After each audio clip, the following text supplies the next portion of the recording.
Okay, so I know it's been a bit since I've updated anyone on our current situation. Maybe. I don't even know, to be honest, at this point. But we had purchased land in Kirbyville.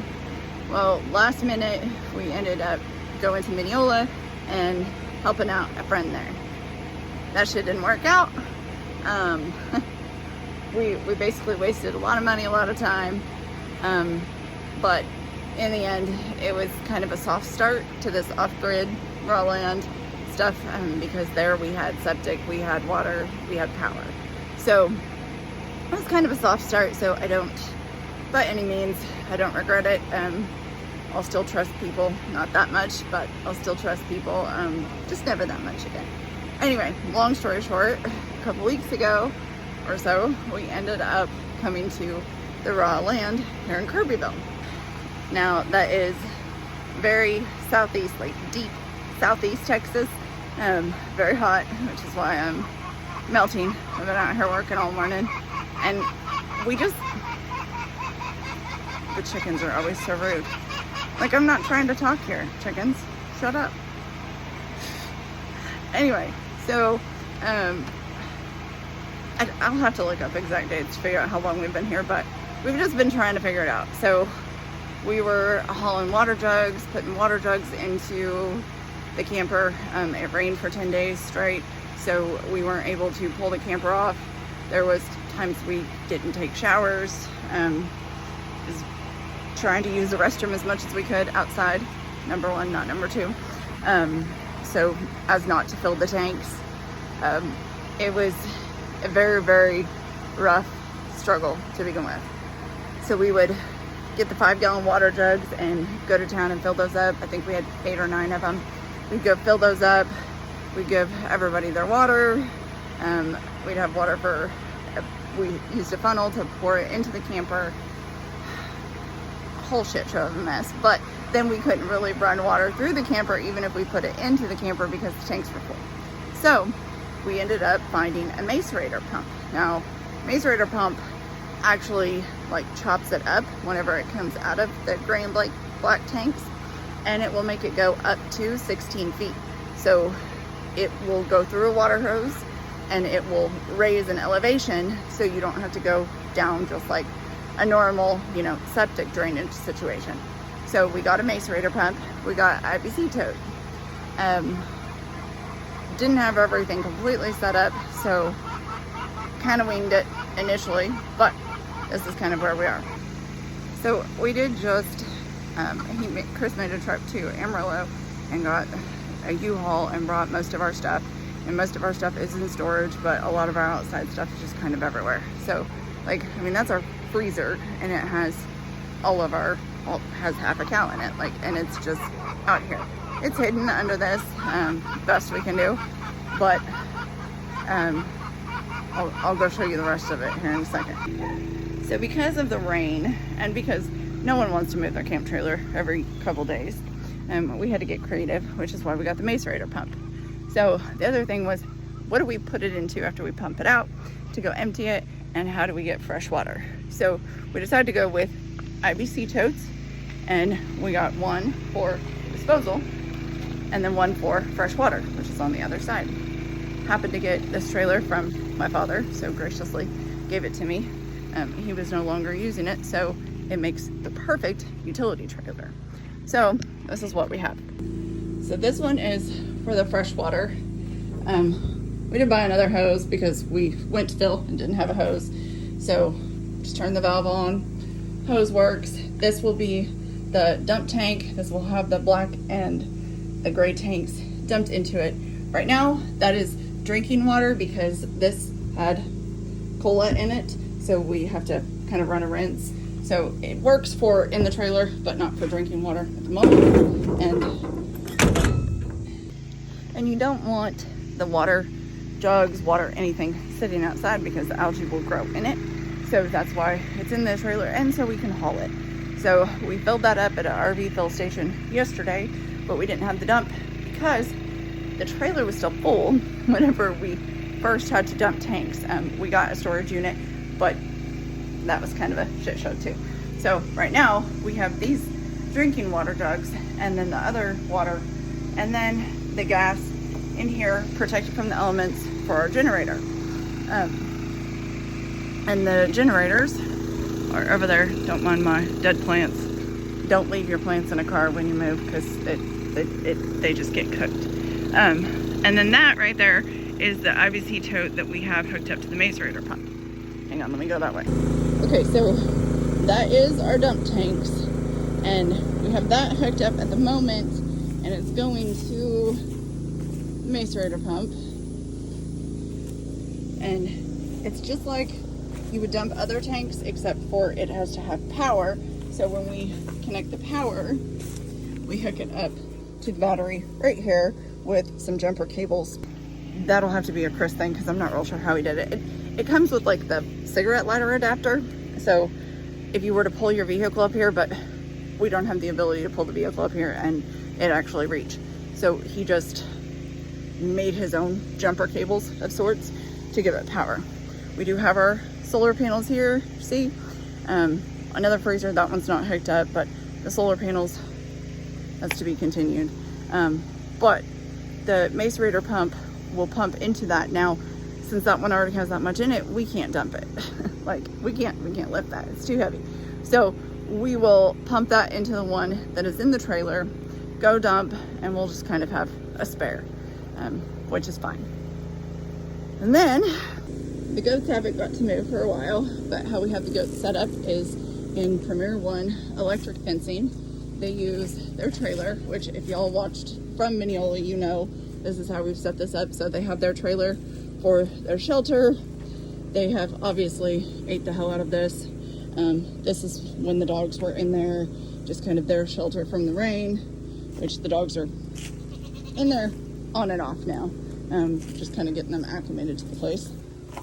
I do kind of have a mess right now, but all of their feed and stuff we store in this portion, and then up at the top is where we put their extra hay. I don't know if you can see that. Their extra hay is up there on the top, and then they have their baking soda mineral feeder inside of there. And we also have a fan that is hooked up to give them some airflow. Now, because goats despise the rain, we had to make it to where they have somewhere they can, you know, be pretty out of it. So this tarp covers this section of it, and then here's the solar panel connector, their water jug, and the goats. And I have buckets right here because the dogs were crawling out, and until they got acclimated here, I didn't want that to be a thing. Now they're pretty acclimated. They do wander because they're Great Pyrenees. Unfortunately, we did lose one while we were in Mineola because he wandered very far. These girls do not wander as far. I've showed them the land. It just is what it is. They were very, very, very depressed just being cooped up.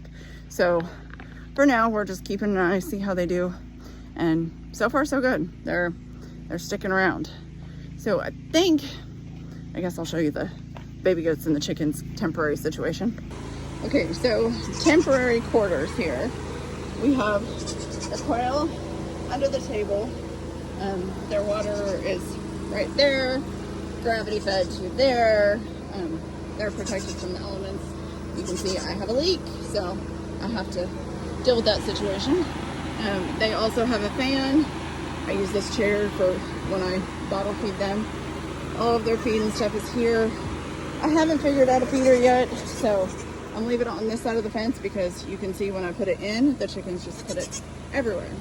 And because goats cannot eat chicken feed, that's minerals and baking soda for them.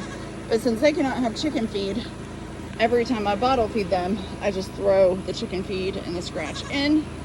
And then I also put like some goat milk in there for the chickens, some frozen goat milk. Obviously it's hot, so they kind of struggle. So I have frozen goat milk cubes that I'm putting in there to kind of help them get through the heat of the day. And then I usually freshen up the water a little bit, but it's hot all the time. I mean, it just is. But they're slowly acclimating. dog situation we're still trying to figure out, but my main issue is the food. Like, I can't figure out where to put the food so the ants don't get in it, because they are, well, it seems like they're moving on now, but just a minute ago I went to move their bowls and they were covered in ants. Generator, it's been leaking oil. We've had to refill it with oil twice a day. We have to fill it with gas 3 times a day. Not that it needs 3 times a day, but in the heat of the day it tends to get low.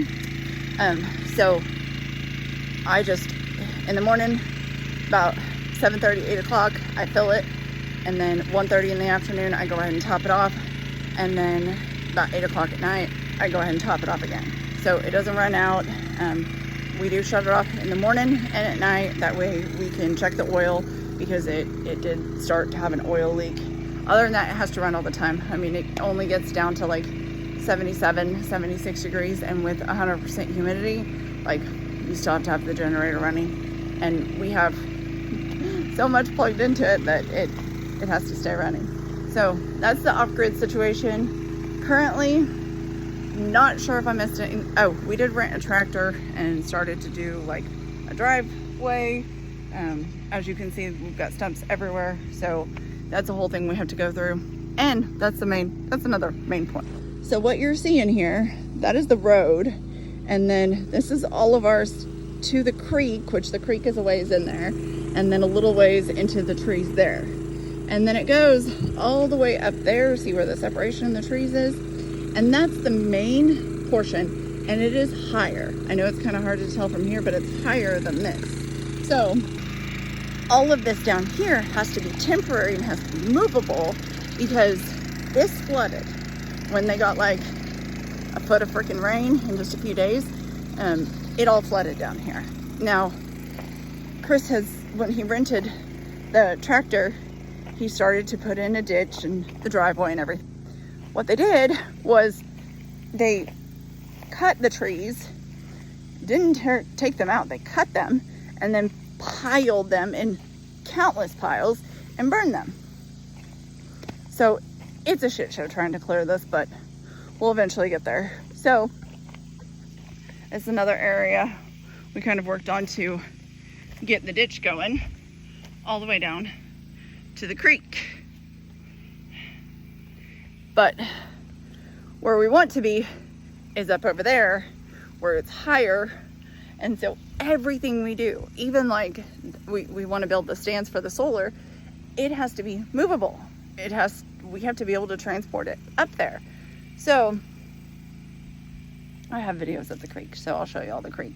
But all of this, like, I have fencing sitting over there to build the baby goats up in, and I don't even know that I'm gonna do it right there just because it has flooded there. So everything's got to be movable. All of this down here is just temporary, but we have to make this as livable as we can in the interim.